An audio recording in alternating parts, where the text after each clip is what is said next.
Hello friends, welcome to our channel ICSC Easy Learn. So I hope you are very much fine. So today we are going to do our first kahani, first story, that is Baat Athanni Ki. But before starting that, we must read about the author, that is Sudarshan. So let's see. Sudarshan ji का वास्तविक नाम क्या था? बद्रीनाथ था. ठीक है. तो इनका जन्म कहाँ हुआ था? सियालकोट के अंदर, जो कि वर्तमान अभी पाकिस्तान के अंदर पड़ता है. 1895 के अंदर इनका जन्म हुआ था. इनका जो करियर था वो स्टार्ट हुआ था जब इन्होंने उर्दू में उर्दू लैंग्वेज के अंदर एक दैनिक पत्र था, वो प्रकाशित होता था. दैनिक पत्र मीन्स रोज छपने वाला पत्र, ठीक है. उसका नाम था आर्य गलट. उनके जो ये दैनिक पत्र है जो प्रकाशित होता था उर्दू भाषा के अंदर, इन्होंने इसके संपादक के रूप में कार्य किया. ठीक है.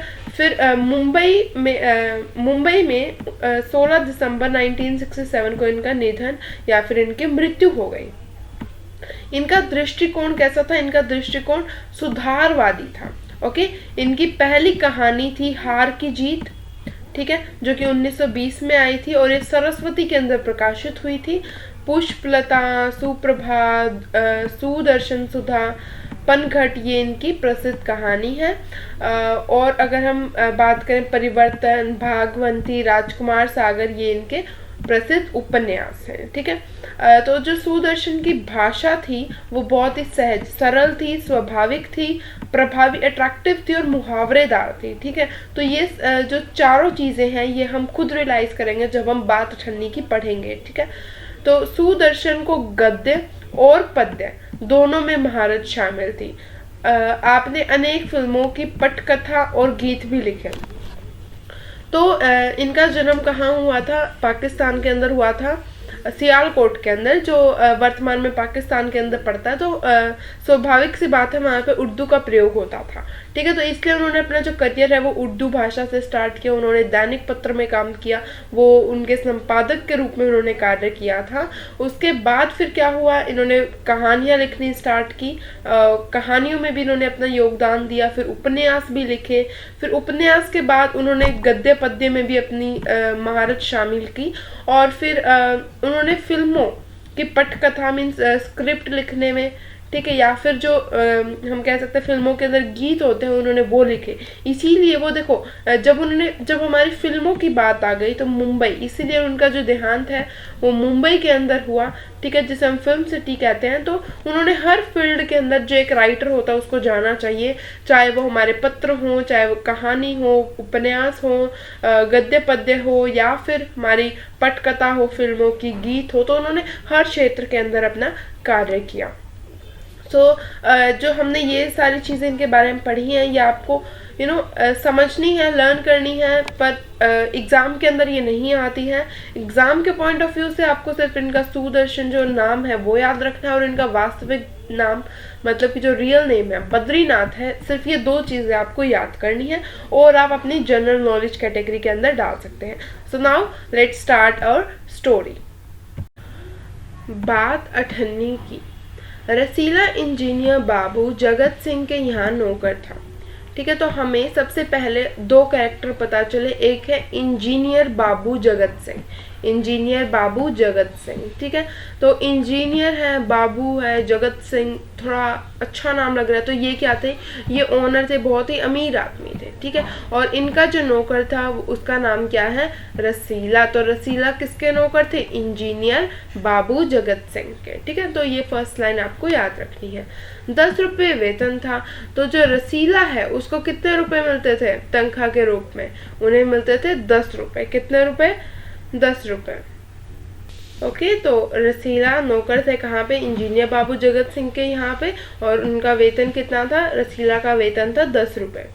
गांव में उसके बूढ़े पिता. तो रसीला कहाँ रहते थे? रसीला के साथ कौन रहता था? ठीक है. रसीला तो इंजीनियर बाबू जगत सिंह के यहाँ पे रहते थे, वहाँ पे काम करते थे. पर रसीला के जो बूढ़े पिता थे, उन रसीला की जो पत्नी थी उसकी एक लड़की भी थी और उसके 2 लड़के थे. वो गांव के अंदर रहते थे. ठीक है. वो कहाँ पे रहते थे? वो गांव के अंदर रहते थे. कौन कौन? बूढ़े पिता, पत्नी, एक लड़की और 2 लड़के। इन सब का भार उसी के कंधों पर था। इसका मतलब क्या है कि इनकी पूरी फैमिली के अंदर जो कमाने वाला इंसान था वो सिर्फ रसीला था। तो सारी जो जिम्मेवारी थी वो किसके कंधों पे थी? रसीला के कंधों पे। वह सारी तनख्वाह घर भेज देता, पर घर वालों का गुजारा ना चल पाता। तो रसीला जितनी भी उसके 10 रुपए होते थे वेतन के, वो सारे अपने घर पे भेज देता था, पर फिर भी घर वालों का जो गुजारा था वो अच्छे से नहीं चल पाता था। उसने इंजीनियर साहब से वेतन बढ़ाने की बार बार प्रार्थना की, पर वह हर बार यही कहते, अगर तुम्हें कोई ज्यादा दे तो अवश्य चले जाओ, मैं तनख्वाह नहीं बढ़ाऊंगा। तो जब रसीला को पता चला कि जो उसके घर वाले हैं उनका गुजारा नहीं हो पाता है, तो फिर रसीला ने ज़रूरी समझा इंजीनियर साहब से बात करना। तो उसने इंजीनियर साहब से कहा कि आप मेरा वेतन बढ़ा दीजिए। तो इंजीनियर साहब सीधे उससे क्या कहते हैं कि अगर तुम्हें और कोई ज़्यादा देता है तो तुम चले जाओ मेरी नौकरी छोड़ के, ठीक है। पर वो कहते हैं कि तुम चले जाओ, पर मैं तुम्हारी तनख्वाह नहीं बढ़ाऊंगा, ठीक है। तो वो सीधे सीधे कहते हैं। तो फिर रसीला क्या सोचता है, यहाँ इतने सालों से हूँ, अमीर लोग नौकरों पर विश्वास नहीं करते, पर मुझ पर यहाँ कभी किसी ने संदेह नहीं किया। यहाँ से जाऊं तो शायद कोई 11-12 देते, पर ऐसा आदर ना मिलेगा। तो अब जो रसीला है वो क्या सोच रहा है कि इंजीनियर बाबू ने तो वेतन बढ़ाने से मना कर दिया, पर मैं यहाँ से सालों से काम भी तो कर रहा हूँ यहाँ पे। तो फिर उसको पता है कि जो अमीर लोग होते हैं वो अपने नौकरों पर कम विश्वास करते हैं। पर रसीला सोचने लगता है कि मुझ पे तो ये इतने अमीर हैं, फिर भी इन्होंने मुझ पे कभी संदेह, कोई हम कह सकते हैं कि कोई शक नहीं किया है अभी तक, ठीक है। तो फिर वो सोचता है कि हाँ, अगर मैं यहाँ से जाऊं तो कहीं मेरे को 11-12 रुपए भी दे देगा कोई, पर ऐसा आदर, जो सम्मान है जो यहाँ पे मुझे मिल रहा है, मेरे ऊपर कोई शक नहीं करता, वो मुझे और कोई नहीं देगा। अब जो हमारे इंजीनियर साहब थे, उनके पड़ोस में रहते थे जिला मजिस्ट्रेट शेख सलीमुद्दीन, ठीक है। वो किसके पड़ोस में रहते थे? इंजीनियर बाबू के पड़ोस में रहते थे।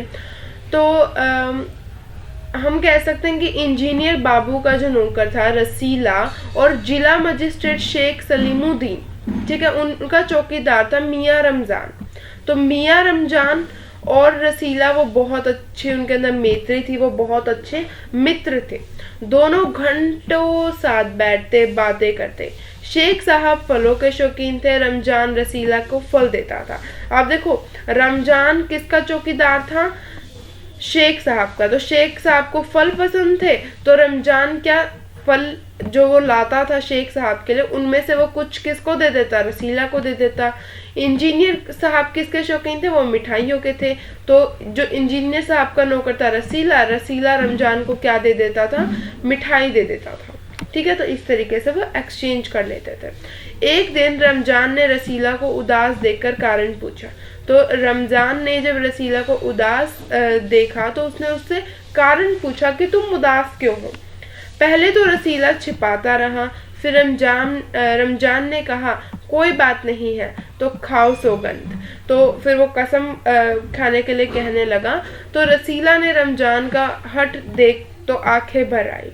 हट मतलब कि जो उसकी अट्रैक्शन थी, जो उसे पता चल गया था कि कोई ना कोई बात है, तो वो अट्रैक्शन देख के, वो लव देख के रमजान का, उसकी रसीला की आंखों में आंसू आ गए। तो उसकी आंखें भर आई।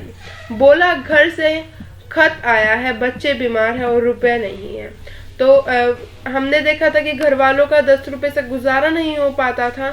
तो अब रसीला रमजान को क्या कहता है कि घर से खत आया है और जो मेरे बच्चे हैं वो बड़े बीमार हैं और रुपए नहीं हैं। तो फिर रमजान क्या कहता है कि तुम मालिक से पेशगी मांग लो। पेशगी मतलब कि आगे, मतलब कि हम कह सकते हैं एडवांस में मांग लो, ठीक है। अगले महीने के भी तुम एडवांस में पैसे मांग लो। कहते हैं 1 पैसा भी ना दूंगा। ये कौन कहता है? रमजान कहता है कि तुम भाई पैसे मांग लो, ठीक है। पर रसीला क्या कहता है? रसीला रमजान को कहता है कि जो इंजीनियर बाबू हैं वो तो ये कह रहे हैं कि 1 पैसा भी ना दूंगा। रमजान ने ठंडी सांस भरी। तो रमजान ने जब देखा कि इसके जो मालिक हैं उसने भी मना कर दिया पैसे देने से, तो वो ठंडी सांस भरता है। उसने रसीला को ठहरने का संकेत किया और आप कोठरी में चला गया। उसने रसीला को कहा कि तुम यहीं पे रुको, और वो खुद कोठरी में चला गया। थोड़ी देर बाद उसने कुछ रुपए रसीला की हथेली पर रख दिए। रसीला के मुंह से एक शब्द भी ना निकला। सोचने लगा, बाबू साहब की मैंने इतनी सेवा की, पर दुख में उन्होंने साथ न दिया। रमजान को देखो, गरीब है परंतु आदमी नहीं देवता है, ईश्वर इसका भला करे। तो अब रसीला कुछ बोल नहीं पाया जब रमजान ने उसको पैसे दिए, पर वो सोचने लगता है कि बाबू जो इंजीनियर बाबू हैं उनके लिए मैंने इतना काम किया, उनकी इतनी सेवा की, पर दुख में उन्होंने मेरा साथ नहीं दिया। बल्कि वो अमीर भी है, पर जो रमजान है वो गरीब है, फिर भी वो आदमी नहीं देवता है। और फिर वो उसके लिए प्रेयर करता है कि ईश्वर उसका भला करे। रसीला के बच्चे स्वस्थ हो गए।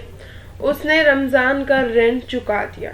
ठीक है, उसने जो भी रमजान ने उसको पैसे दिए थे वो उसने उसको वापस कर दिए। केवल 8 आने बाकी रह गए। कितने बाकी रह गए? 8 आने। कितने? 8 आने। रमजान ने कभी भी पैसे ना मांगे, फिर भी रसीला उसके आगे आंख ना उठा पाता।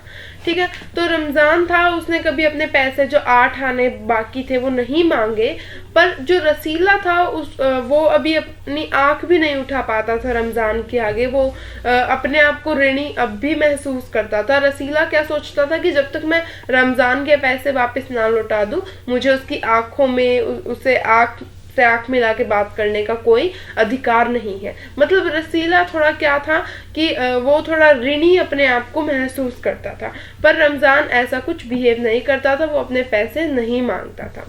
एक दिन की बात है, बाबू जगत सिंह किसी से कमरे में बात कर रहे थे। तो बाबू जगत सिंह मतलब कि इंजीनियर बाबू किसी से कमरे में बात कर रहे थे।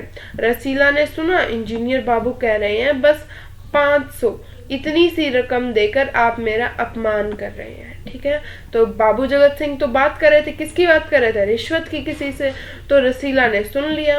रसीला ने क्या सुना कि इंजीनियर बाबू क्या कह रहे हैं कि बस 500 रुपए, इतनी सी रकम देकर आप मेरा अपमान कर रहे हैं।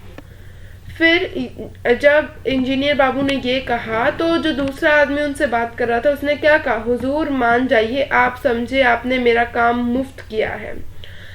तो ये जब उनके अंदर कन्वर्सेशन हो रही थी और रसीला इसको देख रहा था, तो रसीला समझ गया कि भीतर रिश्वत ली जा रही है। सोचने लगा, रुपया कमाने का ये कितना आसान तरीका है ना।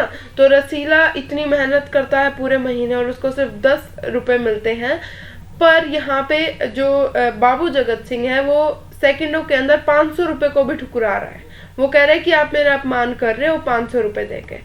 तो यहाँ पे रसीला सोचने लगता है कि ये तो रुपए कमाने का बहुत ही आसान तरीका है। मैं सारा दिन मजदूरी करता हूँ, तब महीने भर बाद 10 रुपए हाथ आते हैं। वह बाहर आया और रमजान को सारी बात सुना दी।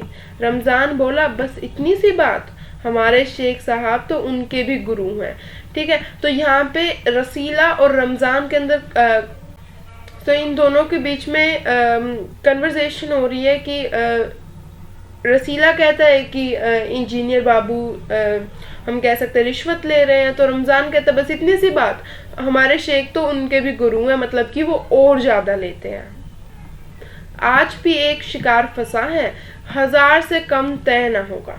भैया गुनाह का फल मिलेगा या नहीं यह तो भगवान जाने, पर ऐसी ही कमाई से कोठियों में रहते हैं, और एक हम है कि परिश्रम करने पर भी हाथ में कुछ नहीं रहता। तो ये क्या कह रहे हैं कि शिकार फंसा है, मतलब कि एक ऐसा इंसान। अब वो तो मजिस्ट्रेट थे, ठीक है, तो मजिस्ट्रेट का काम क्या होता है कि वो सजा दे। ठीक है, सजा दे जिन्होंने क्या किया है, जिन्होंने कोई जुल्म किया है। पर अब वो क्या कह रहे हैं कि एक शिकार फंसा है, किसके हाथ में? शेख के हाथ में। 1000 से कम तय न होगा, मतलब कि वो उस इंसान से 1000 रुपए तो लेके ही रहेंगे। भैया गुनाह का फल मतलब कि जो उस इंसान ने गुनाह किया है उसका ये तो पता नहीं कि उसको जो जुल्म है वो जो उसने किया है उसका फल उसको मिलेगा या नहीं, ये तो भगवान जाने। पर जो हम कह रहे हैं कि शेख साहब है, ठीक है, वो उससे पैसे ले रहे हैं, तो इसी कमाई से, रिश्वत की कमाई से कोठियों में रहते हैं। कौन रहते हैं? इंजीनियर बाबू और शेख सलीमुद्दीन, और एक हम हैं। तो फिर रमज़ान कहते हैं कि एक हमें देख लो, हम इतना परिश्रम करते हैं और फिर भी हाथ में कुछ नहीं रहता। तो रसीला सोचता रहा, मेरे हाथ से सैकड़ों रुपए निकल गए पर धर्म न बिगड़ा। एक एक आना भी उड़ाता तो काफी रकम जुट जाती। तो इतने में ये रसीला है वो सोच ही रहा था कि इतने में इंजीनियर साहब ने उसे आवाज लगाई, रसीला दौड़कर 5 रुपए की मिठाई ले आ। तो रसीला ने 4.5। तो जब इंजीनियर साहब ने कहा कि 5 रुपए की मिठाई ला, तो रसीला क्या करता है, 4.5 रुपए की मिठाई खरीदी और रमजान को अठन्नी लौटाकर समझा कि कर्ज उतर गया। ठीक है, तो उसने क्या किया, 4.5 की तो मिठाई ले ली और जो अठन्नी बची वो किसको दे दी, वो रमजान को दे दी। और क्या सोचा कि मेरा तो अब कर्ज उतर गया, मेरा ऋण जो था वो उतर गया। बाबू जगत सिंह ने मिठाई देखी तो चौंक उठे। अब देखो यार, जो भी हमारी फेवरेट थिंग होती है ना, हमें पता होता है कि इतने पैसे में इतनी आएगी, उसके अमाउंट में पता होती है। तो ऐसा ही बाबू जगत सिंह के साथ था। तो बाबू जगत सिंह ने मिठाई देखी तो चौंक उठे, यह मिठाई 5 रुपए की है हुजूर, 5 की ही है। तो जगत सिंह कहते हैं कि क्या ये 5 रुपए की मिठाई है? तो हम कह सकते हैं कि जो रसीला है वो कॉन्फिडेंस से कहता है हाँ ये 5 की ही है। रसीला का रंग उड़ गया, मतलब कि रसीला उसके बाद घबरा गया। बाबू जगत सिंह समझ गए। तो फिर उसके चेहरे पर लो कॉन्फिडेंस देख के बाबू जगत सिंह समझ गए। उन्होंने रसीला से फिर पूछा, रसीला ने फिर वही दोहराया।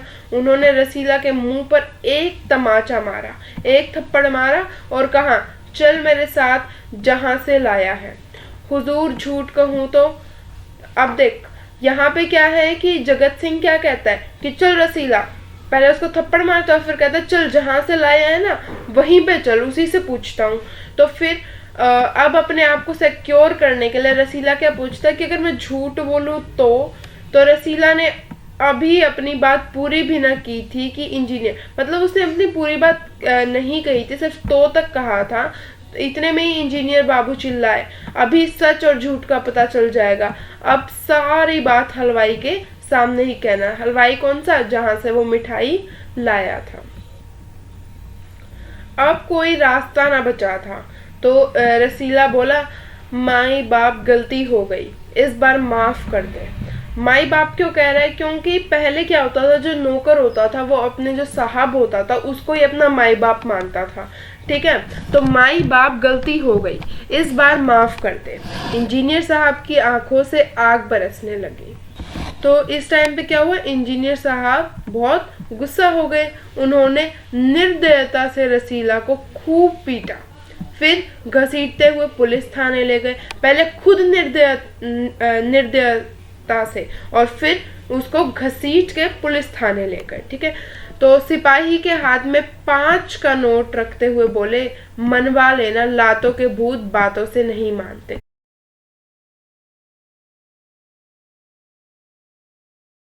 तो हम यहाँ पे देख सकते हैं कि रसीला ने तो सिर्फ 98 रुपए का घोटाला है, फिर 98 जो रुपए थे वही लिए थे।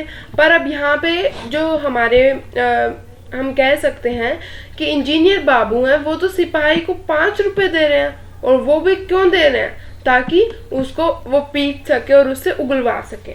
ठीक है, तो दूसरे दिन मुकदमा शेख सलीमुद्दीन की कचहरी में पेश हुआ। अब जो शेख सलीमुद्दीन थे, ठीक है, उनके जो पड़ोस में ही रहते थे, उनके पास पहुंचा। रसीला ने तुरंत अपना अपराध स्वीकार लिया। उसने कोई बहाना ना बनाया। चाहता तो कह सकता था कि यह साजिश है, मैं नौकरी नहीं करना चाहता, इसलिए हलवाई से मिलकर मुझे फंसा रही हैं। पर एक और अपराध करने का साहस वह न जुटा पाया, क्योंकि हम कह सकते हैं कि इंजीनियर ने भी उसको इतना मारा और फिर इंजीनियर ने सिपाही को भी 5 रुपए देकर उसको मारने को कहा। तो वो बहुत सहम गया था, उसकी आंखें खुल गई थी। हाथ जोड़कर बोला, हुजूर मेरा पहला अपराध है, इस बार माफ कर दीजिए, फिर गलती न होगी। पर जो हमारे शेख सलीमुद्दीन साहब थे वो तो न्यायप्रिय आदमी थे, वो तो न्याय चाहते थे।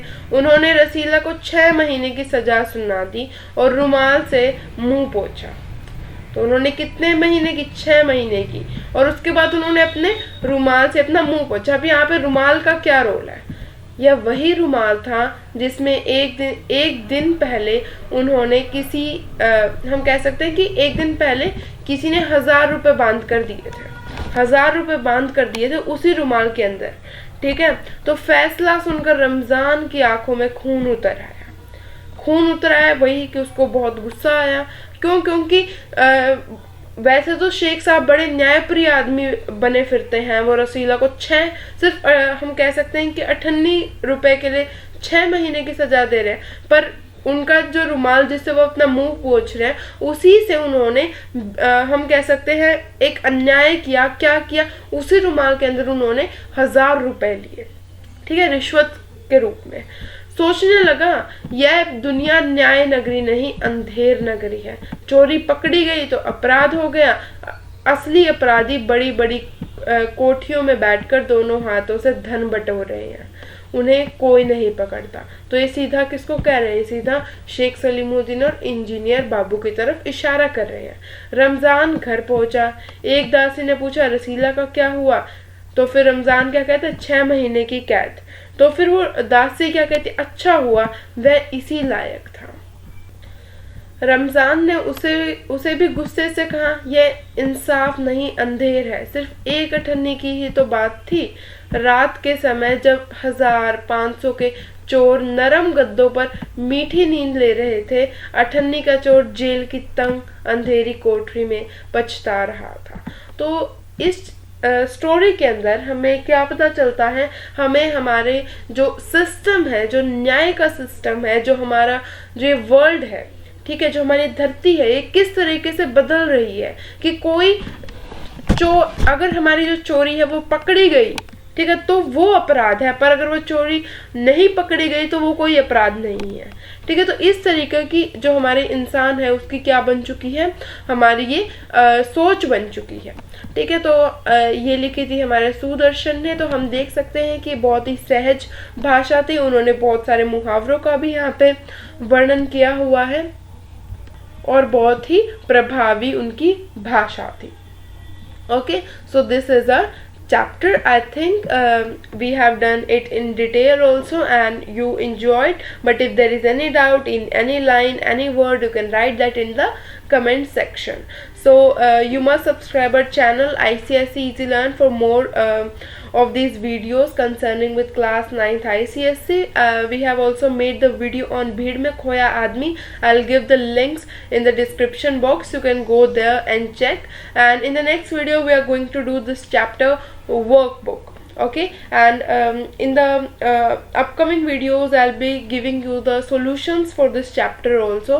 That is संदिग्ध प्रश्नों के उत्तर जो कि आपके वर्कबुक के अंदर होते हैं. Then you can complete that and study that also. So like this video and share it with all your friends, and if you understand the concepts and the things very well, then you can leave a comment downside. So bye bye, meet you in the next video.